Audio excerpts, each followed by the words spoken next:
My name is Courtney Colson, a female to male to female detransitioner, and on this channel we try to figure out what the hell is wrong with me. On this episode, we finally know what the hell is wrong with me, at least one of a few factors, so this might be a multi-part episode. But the main factor, the most significant one I think, is autoandrophilia, and that's going to be the topic of today. I'm dressed as Connor from Detroit Become Human. My name is Connor, the android sent by Cyberlife. And this costume I made many years ago when I was Connor. Here's some photos of the photo shoot I did. The photographer was a trans-identified woman with borderline personality disorder. So when I detransitioned, I mean, she was very emotionally volatile, but yeah, when I detransitioned, she just blocked me. Didn't say a thing, just, I'm a TERF now, I guess she decided. But yeah, my entire life, I have idolized male characters and wanted to emulate them and wanted to become like them. I want to wear their skin. I'm like a female Ed Gein. But yeah, this costume I made when I was Connor. So I had been bodybuilding and then I stopped and I got really sick, so I couldn't do that anymore. So I guess I lost weight or muscle mass. So this is really tight on me. I had to open the back so I could actually put my arms into it. So yeah, I mean, if you watch this channel and you look at my Instagram as well, my body has fluctuated a lot. But yeah, I'm not that much different from when I was at my heaviest, but it's just I think there's a lot of bloating, fluid retention, all that, so there's that. But then I stopped exercising, stopped taking testosterone, and I dropped some weight, but I'm probably not that much different than I am now. So body composition's quite interesting. I've got a lot more muscle, but on the scale it doesn't equate to that. I don't know. But yeah, dressing as Connor. So I already liked the name Connor before I legally changed my name. And then the game Detroit Become Human came out. I had a friend who told me, there's a game coming out called Detroit Become Human, and the character Connor is just like you. He reminds me so much of you. I'm like, oh, okay, I'm intrigued. This is only after the initial teaser trailer came out, I think you could call it that. But I followed the game, and then it came out, and I became obsessed. It was my whole world for a while there. Detroit Become Human definitely helped me explore some of my issues. And well, what I'm realizing is, so the other costume I was considering wearing was Big Boss. I've dressed as Big Boss before on this channel, the protagonist and sometimes antagonist of the Metal Gear games. But the reason why I was choosing that costume was that once again I am using fiction to explore my own experiences, and in one of the later parts of this series we'll get more into that and how art fiction is more real than reality sometimes when you don't have any sort of guidance or a mentor or anyone who really understands you. I think a lot of, especially trans neurodiverse people, we'll talk about neurodiversity at some point. I have my issues with that concept, but yeah, people who are weird and not conventional, they will turn to art and fiction for guidance, for a way of understanding their own reality, because no one else around them seems to get it. And I think that's why, one of the reasons I was drawn to these male characters my entire life. So the question is, was I always an autoandrophile, or did those fairly asexual, chaste feelings develop into something more akin to a fetish? But yeah, autoandrophilia is the female equivalent of autogynephilic, which is where men are turned on by the idea of being a woman. And they get discussed a lot, and there's a lot of trans women who are quite perverted. They do a lot of perverse things. They want to get into the women's bathrooms. They want to be treated as a sex slave, basically. Sort of extreme submissiveness. And that's what turns them on. They want to be mistreated in this sexist kind of way. It's really perverse, and that is quite widely discussed. But what is autoandrophilia? No one's really discussed it, and I was aware of it theoretically. If you tell me, okay, so we have autogynephilic, okay, I know what they're like. There's autoandrophilia. So I guess it's a woman who's turned on by being a man, which I can sort of relate to. But it was only when I read Autoheterosexuality by Illy, who has reached out to me, actually. We've talked to a little bit through email. And honestly, that book was shocking. It was mind-blowing. I've read a few different books about autogynephilia, and they talk very fleetingly about autoandrophilia. And so I wasn't really relating to the AGP experience. And what little they mentioned of autoandrophilia, okay, yeah, I kind of get that. But it was Phil Illy's book that really went into depth and really went into the psychology of it, and I realized, oh, yeah, fuck.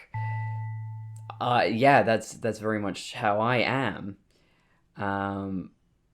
But was I always like that? Because I think growing up, I was unconventional, and I didn't have any role models I could really connect with, and I was raised in this very conservative, binary system of, women are very much like this, and men are very much like that, and I was a tomboy. See, my mother always told...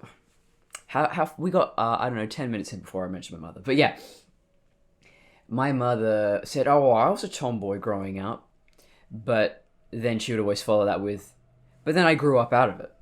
I got into girly things later. As if, oh, well, being a tomboy is a transitory phase. You will figure things out eventually. You will become a housewife, as I am. I think that was very much the implication there. That everything I felt back then was wrong.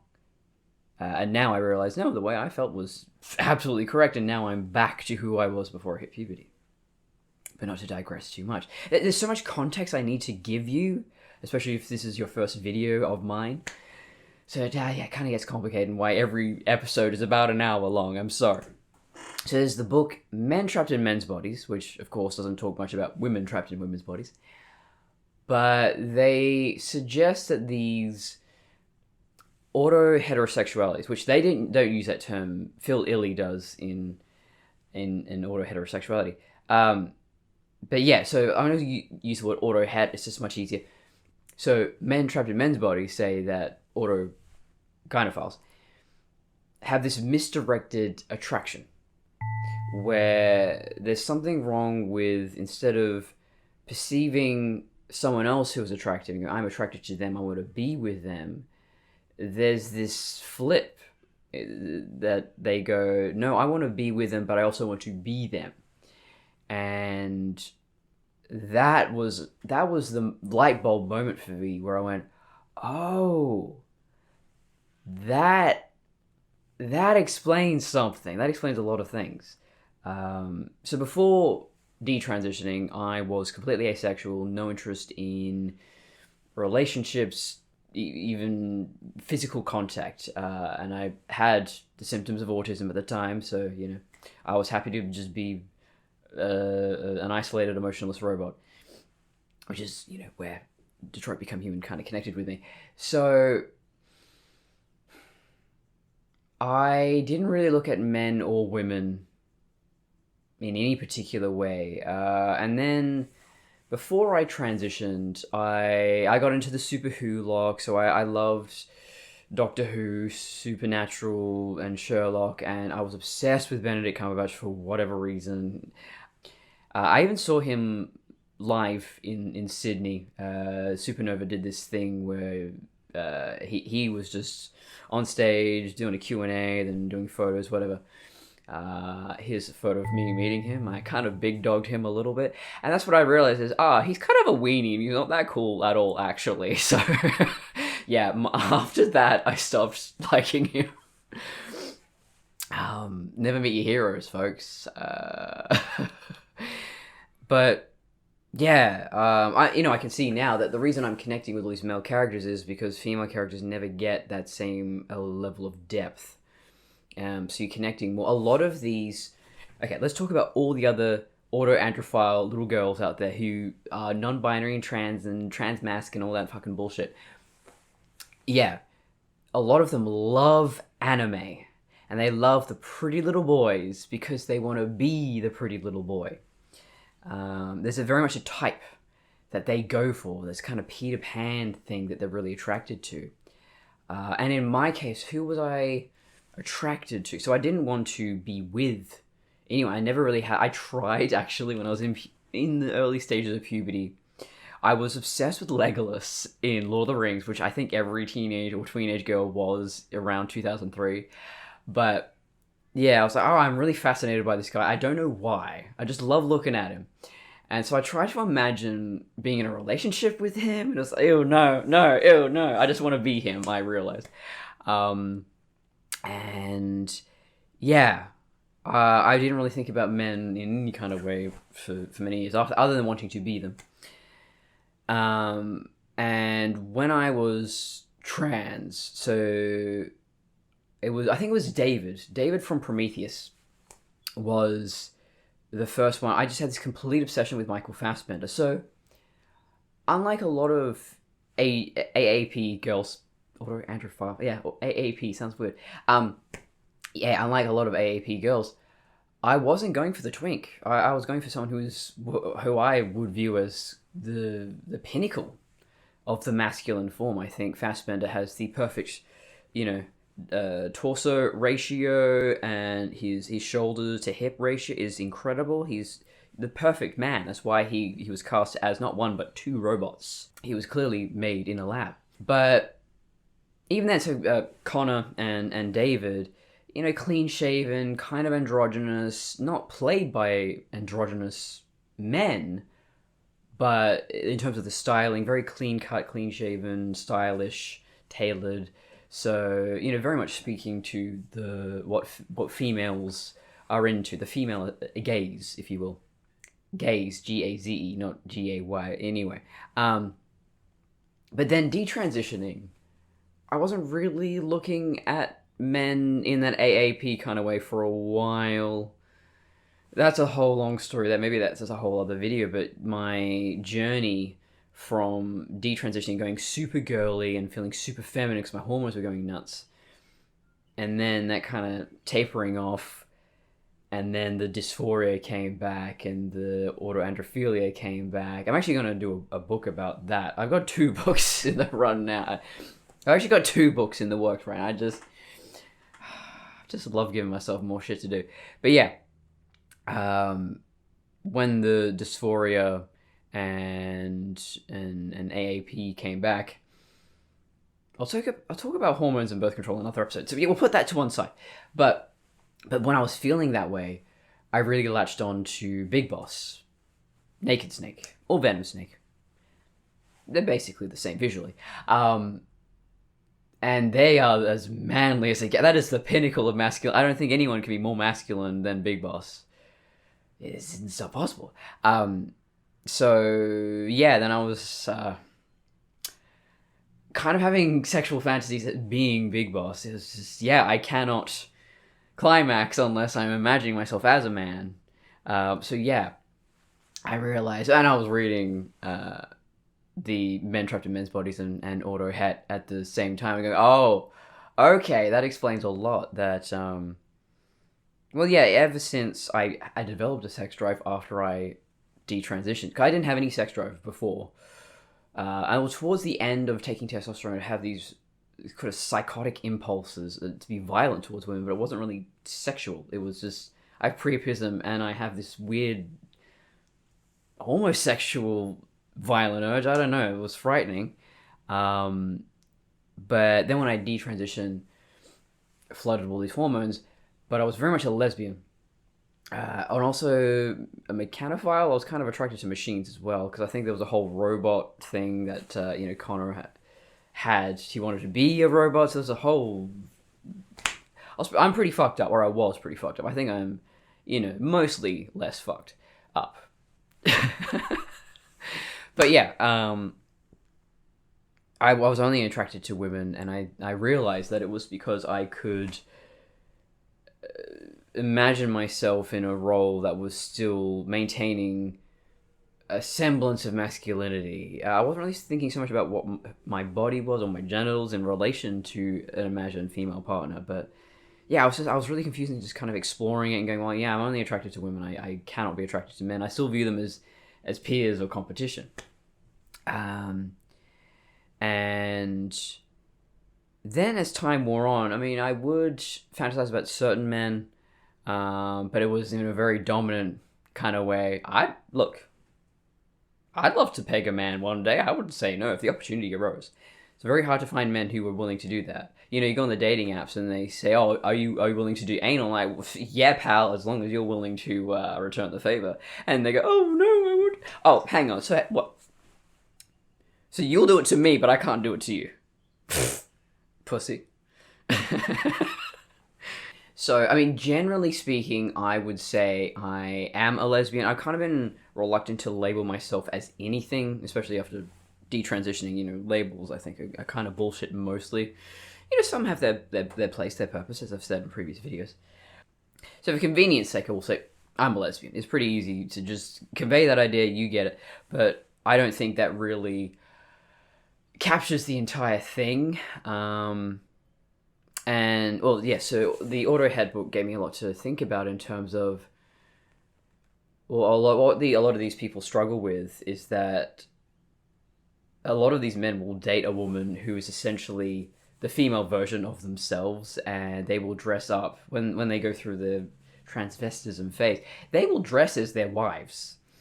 I've seen so many examples. It's so creepy. There was one example where the guy's wife died, and he was just wearing her clothes and dressing exactly like her. So I don't know if that's, you know, if he was always an autoandrophile, but he kind of had a mental break when his wife died. I don't know, man. But yeah, it's this very fucked up, I guess, narcissistic thing where you're masturbating with someone else's body, essentially. That you're not really attracted to the other person. You're not gonna, and this is what the book says, is these people are gonna struggle their entire lives to make a genuine emotional connection with someone else, because it's all about how they perceive themselves. It's about how the other person makes them feel. And I realized, yeah, that's kind of true. So when I think about having a relationship, I couldn't imagine having a normal relationship with a man. Oh, gross. No, I watch heterosexual couples go, oh no. And I think this is why a lot of these trans mask girls, these AAPs, they fetishize male homosexual relationships. They love the idea of being a gay man in a gay relationship. One, I think because they're consuming a lot of yaoi, gay manga or anime. And so they're connecting with one of the characters in that dynamic. And that's because male characters tend to have much more depth, dimension, humanity. Female characters don't. You're not really relating to women in, especially pornographic, anime, or just conventional pornography. The women are just... I was going to use a much more crass term, but they're objects. They're just... a receptacle. There we go. That's a nicer way to say it. Whereas, you know, two men, there's an equality of power there. Even if there's a top and a bottom, and my god, women are so obsessed with who was the top, who was the bottom. I love Metal Gear, and there's just so much... The women in the Metal Gear fandom, it's all about, oh, well, you know, Ocelot is clearly a kinky bisexual sadist type, and oh, Big Boss is, you know, oh, is he a top, is he a bottom? There's an ongoing debate if Big Boss is a top or a bottom. Kazuhira is always the bitch, the little bitch, the bottom in the situation. And I will not stand for it. My man Kazuhira is definitely a top. Okay, yeah, it's a stupid discussion, but this is what women, especially the AAPs, fixate on. It's this power dynamic thing. I don't know, because I think when what they perceive is a heterosexual relationship is where the man is dominant and a woman is submissive, and they don't see any variety in that. So I've been on dates with men just so I could practice dating, and I mean I like the idea of maybe a threesome. I could do that maybe. just getting so TMI with my sexual preferences here, but this is what this episode's about. Yeah, there's a power dynamic thing that I'm fixated on. I love the idea of being dominant. I love the idea of, okay, not going too TMI, but yeah, having a certain dominant dynamic with a man. Yeah, I could do that. But the moment anyone makes me feel submissive or small, I just, no, I hate it. So yeah, I've got a lot of issues there to work through. And no, I realize a real relationship, a long-term relationship, has to be one of equality, that you are two halves of a whole, you balance each other, you make up for what the other one lacks, and vice versa. When it comes to my sexuality, it is understandably immature because I've had no real-world experiences, but it is disturbing or uncomfortable that I don't seem attracted to anything conventional. It's aggressive, it's dominant, it is dehumanizing, and I don't like that. And I don't know if I haven't really heard many self-aware autogynephiles talking about that, where they go, yeah, I don't like the fact that I want to be dominated and dehumanized, and I don't like that I see women in this stereotypical inhuman way.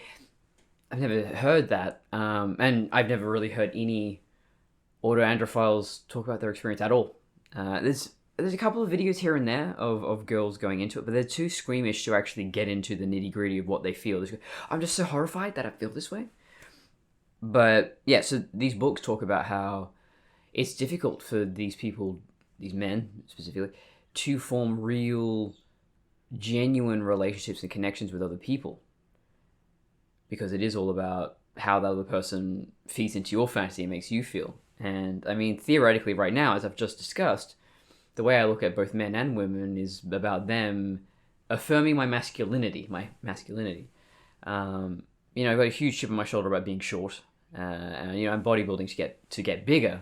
And it's just a continual battle to put on enough weight. So yeah, I've got a lot of it all. There's a lot of overlap. There's being small, I've equated with being feminine, but that doesn't necessarily have to be the thing. So yeah, I have to learn to uncouple. I look at a lot of female bodybuilders for inspiration, but yeah, uncoupling size with gender, because yeah, there are female bodybuilders who are just friggin' tanks. I don't know if you've ever heard of Becca Swanson. She is a tank. My God, terrifying. And yeah, I don't know if I'll ever actually get to the size I will be comfortable with. What size would make me comfortable? And is that just purely an extension of my autoandrophilia? It's very hard to uncouple that. Because when I was Connor and in the beginning and just throwing my hormones into a complete catastrophic meltdown, and I just gaining a huge amount of weight really fast, there was almost this sexual satisfaction that I'm not small anymore. I'm bigger, I'm masculine, people aren't attracted to me, they're leaving me alone. So, well, there's another factor there. There's a book called The Body Keeps the Score, which is a great exploration of trauma and how the mind and the body are all connected in that. And there's a really fascinating story, a really sad chapter about there was an obesity clinic and this doctor realizing why so many people failed to keep the weight off is because the weight had become this psychological factor for them, a protective thing. So these women, when they lost the weight, they'd get all this male attention and they suddenly go, oh, no, I don't want that. And then they'll binge eat until they just stack on the weight till they're as big or bigger than they used to be. And a lot of them realized that they had blocked out, repressed this trauma, sexual trauma from their childhood. And it even affected men as well, where they said, I was bullied horribly in school, but then I became obese, and then no one was pushing me around because it was kind of hard to push me around anymore. So they have their weight was this psychological crutch. So for me, untangling all those feelings of, okay, so being bigger made me feel safer and more masculine, Or am I equating all those things together? How do I untangle that? And I don't think there's any easy way to do so. When I researched this, I didn't think it was going to hit me so personally. I thought I was just researching autogynephilic just to understand that a little better. But no, it was devastating, honestly. I was talking to my friend about it, and I feel like a narcissist and a psychopath, that I will never form normal relationships, and that I see these things in these weird sexual perspectives. And when I've tried to imagine having relationships with specific people that I know, it does go into that autoandrophile realm. It doesn't stay normal and wholesome. It's just those urges take over. It's hard to ignore them. But yeah, I mean, in my case, it probably is just inexperience, naivety. But I have to wonder how many, well, of these incels. You hear a lot of these incels. They have a term for it. Where they tranny max, tranny maxing, where they've struggled to get into relationships the normal way. So now they're going to make themselves into trans women to fool people into dating them. Which, hang on, I think usually they're attracted to women. So are these the ones who infiltrate the lesbian dating apps? And they claim that tranny maxing works, but how does that work? Because if they're attracted to women, then being a trans woman will not get you more women. And I've seen these guys on lesbian dating apps all the time. And do any women swipe on them? Do they talk to them? Unless they're convincing enough that you briefly think it is actually a woman. Yeah, you can't be a man and a lesbian. I'm sorry, pal. But what you're seeing with a lot of these trans women is like that Blair White. He was an extremely effeminate gay man, which ironically is not what gay men want. Gay men are attracted to manly men, which is ironic because most gay men are not manly. They're all effeminate, generally speaking. So they're attracted to something that they can't generally get. So what people like Blair White and others realize is, well, if you want to get a heterosexual man, that's really what they want. The goal is to get a heterosexual man. So they turn themselves into women, and they'll find a man who is gynandromorphophilia. So men who are just attracted to femininity. And it doesn't matter if it's a real woman or just looks like a woman. And then personally, I guess, I don't like super girly girls, actually. I like a woman who's a bit more butch or a bit more real. Because I think girliness, or a lot of it, is a product of capitalism. I'm sharing a house with a woman, a friend of mine, right? I'm in a new house right now, by the way, because the house I was renting sold, and there is nothing. There's nothing on the market. You want a single bedroom in a share house, you're paying nearly $300 a week. It's fucked. But my friend, thankfully, has given me a place to stay for the time being. So living with a woman is really interesting because they have a million fucking products. Bitches love products. I mean, look, I use shampoo, conditioner, body wash, and then I moisturize with lard. I put coconut oil and beeswax in my hair. I make most of these products myself. Bitches, man, they got the color protectors, the split end protectors, the face peels, the face creams, the collagen this. I don't know what the fuck half the shit does, and I don't frankly care to ever learn. It's just capitalism. That's all it is. So I guess when I'm attracted to a woman, well, I want to be able to relate to her. So I want her to be a bit more on the butch side of things. Super girly girls. On the other hand, I can't relate to. However, that does feed into the autoandrophilia, where I feel like the big strong man. Oh, don't worry, little lady. I'll be able to do this thing for you. I'll open this jar. I'll start this fire. I'll climb that tree. Whatever you need. Um, most issues in life are just people being too in their own freaking heads. So I think a lot of these autoandrophile girls, they've had bad experiences with boys, and they don't want to feel dehumanized and submissive and all that. So their fantasy, their escape is I'm transmasc and reading all this anime, manga porn, and that's what they start connecting with sexually. They're not connecting with the real world. They're not connecting with their peers in reality. Whereas many of these autogynephiles, they are married, they have children, and it doesn't seem to help them. So I don't know.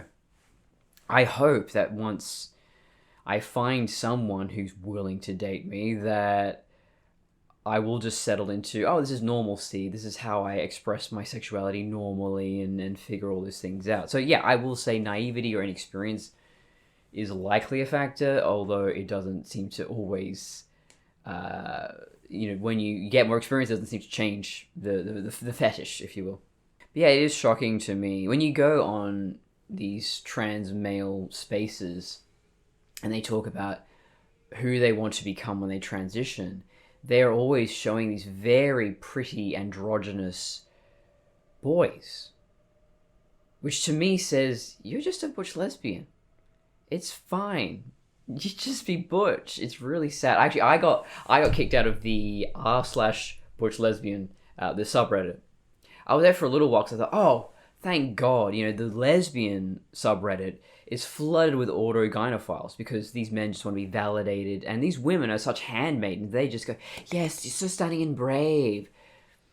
The man's wearing this fucking Halloween wig. He looks like an absolute idiot. Oh, he's so stunning and brave. No, this is a lesbian space for lesbians. But if you say anything, you get banned. You can't even talk to the moderators. I think the moderators are probably men themselves. But the butch lesbian space, at first I thought, oh, great, because there are no men here, because men don't want to be butch lesbians. They want to be feminine. And then little by little I noticed, hang on. This is just trans men. A lot of them were just talking about gender dysphoria, wanting to strap their breasts down or getting surgery, or all the stuff that trans men talk about. And a lot of them do identify as transmasculine. Hang on. So are you a man or are you not a man? In the rules it says don't call lesbians men, but they want to be called men. So back in the day, there was something called stone butch lesbian. And these were women who didn't like to be touched during sex, and they were very dominant. And I think this was basically a precursor to trans masculinity.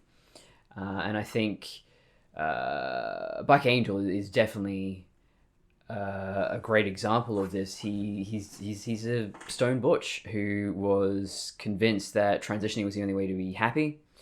And I'll say, yeah, Black Angel and Blair White, who are always held up as the poster children. Yeah, look, they seem happy. It's working for them. They're adults. They had the proper therapy and counseling before they transitioned. So, all right, I'm not going to stop you. I'm not a TERF. But yeah, there was a thread on the butch lesbian subreddit about how they were all uncomfortable with their bodies. And I made a comment saying, this is just sad. It's really sad that, we're women attracted to women. Why do we want to become little men? What's the point? To attract straight women? What is the goal here? And I was banned for that, and that mod was clearly a trans man as well, and just a little bit not open to any kind of discussion. Just, oh, you need to learn empathy, and I don't need to learn empathy at all. I think you need to shut the fuck up and listen, because I was trans. I've gone through this. I know all of this. I've come out clean the other side, and I'm telling you, you can't become a man. And lesbians shouldn't be men. We don't really know why homosexuality exists. So, is it natural? Is it a pathology? We can't actually rightly say. It's more, it's the social politics that have made us back away from that of, oh, no, gays are definitely just, they're born that way, that's natural. Trans are definitely natural and they're born that way. But I think, no, I think that there is definitely room for discussion there of, well, why does this happen? And what purpose does it serve? And, for me, I've never been fully comfortable with my lesbianism. It makes life more difficult. I'm not able to have sex the way I want to. And I'm not going to have the kind of relationship that I want to. So why does this happen? And then I was mentioning before, there's a lot of gay men who, well, they want to be with a manly man, but that's not possible if you're gay. It's very rare to get that if you're gay. So we're kind of working against ourselves here. What is the purpose of this? And you're not even allowed to have those discussions anymore. But I'll read the blurb of Autoheterosexuality. The most common kind of trans. There are two known types of transgenderism. One is associated with homosexuality, and the other with a sexual attraction to being the other sex. Some trans people see these transgender categories as existential threats, or even suppress knowledge of them. But this cover-up actually harms trans people. It damages their ability to properly interpret their experiences and give truly informed consent for hormones or surgery. In Attracted to Being the Other Sex, Phil Illy curates evidence from more than a century of sexual research to present a superior model of transgenderism. This intensely researched book will help autoheterosexuals understand themselves and bring greater self-awareness and agency to the decision-making process around gender transition. Gain a better understanding of not only this most common form of trans identity, but also other forms of trans identity based on attracting to being something other than what you were born as. I'm kind of both at the same time. I'm attracted to women, but I look at men and want to be them. Is that because I want to be in a heterosexual relationship? Well, autoheterosexuality means that you are basically the whole couple in yourself. So you are both the man and the woman. So definitely taking, the masculine side, the feminine side, very literally to the extreme. So a lot of these people don't, as I say, have thriving relationships, and they are basically a couple in and of themselves. And a lot of them talked about, this sort of dissociation, depersonalization. They kind of see that other, their opposite side, the masculine side, the feminine side, as another character, as another persona. And for me, the way I talk about Connor, everyone else can see it too, that, oh, Connor was a different person. Yeah, he was, really. And I had a very complex relationship with Connor, even though he is just a construct of my own mind and really a product of the trauma and the misdiagnosis and all of that. So I created this other persona to survive, I guess. And though I think Connor went away at a certain point and is no longer around, but yeah, I kind of mourned him, and he was slowly disappearing, then he totally disappeared, and then I grieved him for a while. But yeah, I still have this masculine side. Although, again, I'll talk about regulating my hormones in another episode, and my whole adventures with birth control and all that crap. But yeah, I think I've got my hormones under control now. So I've been feeling great lately. I don't feel any sort of gender dysphoria. I don't have as much autoandrophilia, but when it comes to dating, that's when it all comes back. Where I don't really know what I want. Exploring autoandrophilia has been really eye-opening, and it's put a lot of things into context for me. And at first it was a bit of an identity crisis, but then I think it helped me to just settle in to reality and face that in a way that I'd never even thought about, never even knew there was a word for it.